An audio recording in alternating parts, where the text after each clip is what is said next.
The Other Side of Fear, A Backpacker's Memoir by Jenni Reavis. Unhidden Heroines Series, Book Number 1. Chapter 29. Getting Sober.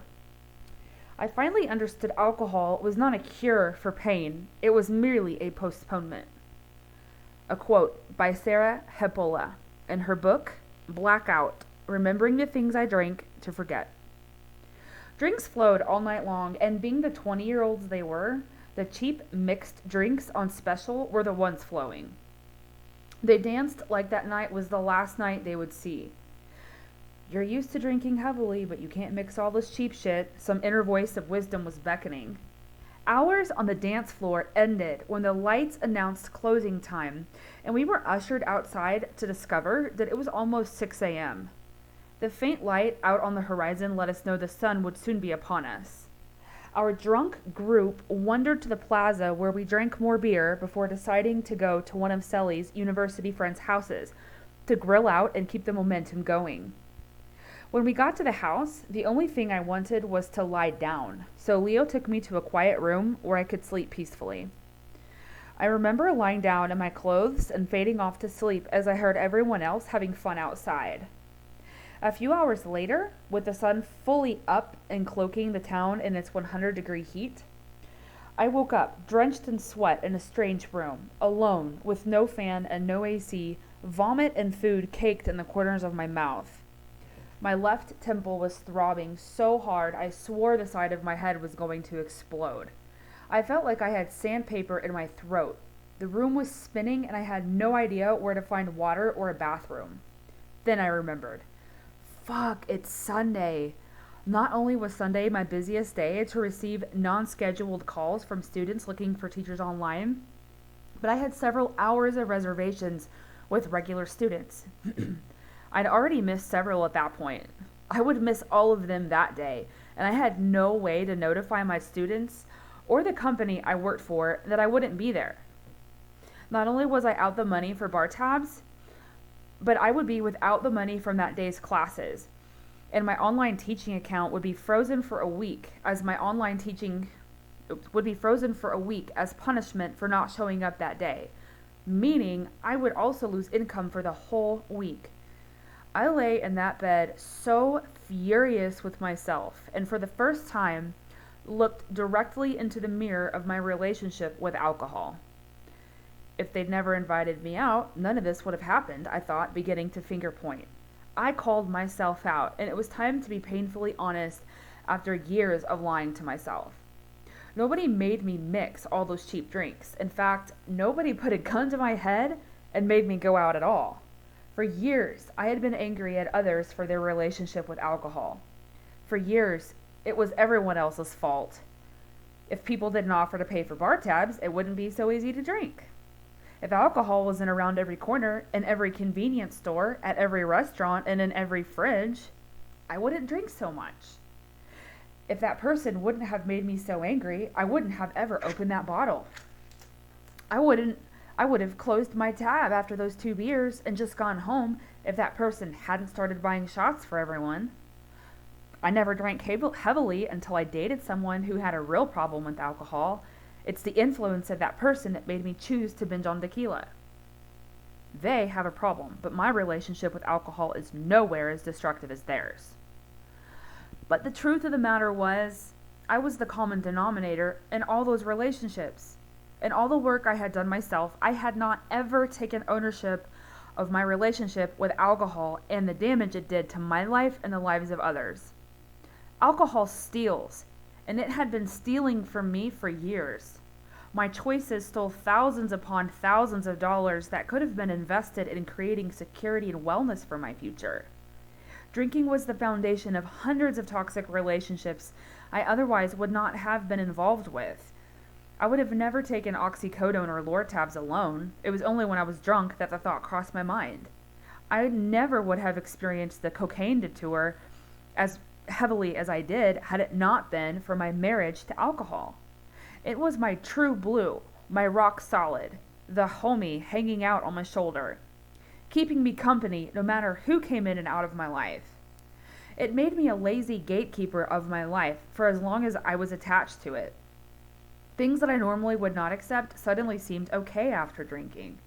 I went places I never should have gone. I put myself in extremely dangerous, life-threatening situations with people I had no business being with. And I would not have done it were it not being for under the influence of alcohol. It had been my normal for so long. I could not imagine my life without it. I lay there in the sweltering heat, my tears adding an extra salty layer to the sweat dripping from my body. Furious at the truth staring back from the mirror in front of me. I am powerless against alcohol, I acknowledged. Nobody was holding a gun to my head forcing me to do this.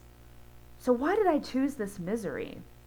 I was still enough to finally hear my soul, something else that alcohol had been drowning out for years. My soul was screaming bloody murder. It begged for something new. It begged to be explored. It begged to let something out, to grow, to heal, to release something huge. The thought of being totally sober for a long period of time paralyzed me with fear. But why? Why would anyone choose this misery? Why did I choose to wake up like this on a regular basis? If you were looking at yourself as a different person on the outside, would you treat that person how you treat yourself? No way. Then why do you do this to yourself? Because I'm scared of feeling good. Why? Because I'm scared of my potential, and I'm scared of what would happen if I let myself grow and expand without self-sabotaging consistently. Why? Because I'm scared of what truths will surface when I stop numbing everything. Why am I so scared to give up something that is destroying me? What is alcohol giving me that makes it so hard to let go of? It protects me. It protects me from what? From being seen. Why are you scared of being seen? Because then I would feel vulnerable. These were powerful truths that came out as I was finally honest with myself, and bingo, I found the root of my fear. I was scared to be vulnerable. Gosh, if I don't hide behind alcohol, who am I really? I'd only ever known myself through the lens of alcohol my entire adult life. How much was there to discover underneath all of these layers? What if I get sober and I live the most authentic version of myself that I can possibly be, and it's not enough? What if I'm not enough? I marveled at how many obstacles I had overcome at this point. Who faces rape trauma in a therapist's office to conquer fears, buys a one-way ticket to a foreign country, and then drifts from village to desert, to beach to big city and back again through 6 countries? I was courageous to do that, but I was doing it all with my crutch of booze. So how courageous was it really? Real courage would be stepping out beyond that and truly allowing myself to feel the fullness of life. Living out loud as the most authentic version of who I was born to be, embracing all my fears and allowing myself to feel vulnerable, which meant starting to sit with all of me, even the parts that booze had been stealing. Not just pieces. Everything you want is on the other side of fear. For years, I had hoped that romantic partners along the way would fill the abyss that I had inside, but it gave way to codependent relationships every time because I never learned how to fill my own cup. How could I expect someone else to understand me if I didn't understand myself? How could I expect someone else to love me, listen to me, and learn about me if I wasn't willing to? Alcohol robbed me of that too. Nobody was going to just swoop in and save me from my misery, just like they couldn't when I hit rock bottom other times. I'd waited for someone other than myself to intervene during times of destruction and give me permission to be free. I now realized, just like the times in my life that I'd been at rock bottom because of drug addiction, I could not wait for someone else to come free me. I had to save myself. I had to decide to change the standard for myself. I was responsible for creating the life of my dreams, for finding my own happiness. How could I stop drinking in a world where alcohol is everywhere? Well, I thought the same thing about Coke, and I came to the conclusion that I could not ever escape it. Drugs will always be around, and I can't stop living my life just to avoid them. I had to choose where I stood without regard to what anyone else did around me. It can't matter who chooses to drink in my presence. That's their relationship with alcohol, and that's none of my business. The fear of being sober was crippling. It didn't matter how many sobriety challenges I took. If I didn't find the root of what made me want to drink, my cycles would never change. That meant embarking on an internal journey that was more intense than the twists and turns of the adventures I had had across so many borders. Forgiving my rapist wasn't enough. My pain was still there. It was deeper than all of that. I had to find the root of my pain, and as long as I was consistently numbing my emotions with alcohol, I would never be able to move forward to align myself with the life that my soul begged to align with. I had drank heavily for nearly 15 years of my adult life. What would life look like on the other side of that fear? The fear of facing life head on, sober, stepping into a new world and opening up myself in a deeper way. I listened to the lies start flowing, and I let them, because I wanted to see honestly what my belief systems were. A list of my justifications commenced. Just control it. No need to give it up completely. Just stick to a plan, like only one beer and no hard liquor. Just save it for a special occasion and make it off limits besides that. Just have a 2-drink limit and never drink more than that. Just drink socially, but don't allow it in your house. Just say no to shots. Just save it for the weekend and during the week be sober. I had to be honest about the fact that I had made those negotiations for years, and not one of them ever worked. After one drink, my rationale was rendered powerless. My way was not working. It never had, and it was time to do something radically different. It was time to go through a divorce with alcohol. It was time to get sober, not as a temporary challenge, but as a permanent life decision. It was time to take my journey of learning to love myself to the next level, and it was time to find the root of my pain. Leo went his way to the beaches of Brazil, and although my initial plan was to travel across the border of Brazil and backpack north to meet up with him, that decision was not resonating in my soul. Instead, I listened to my soul.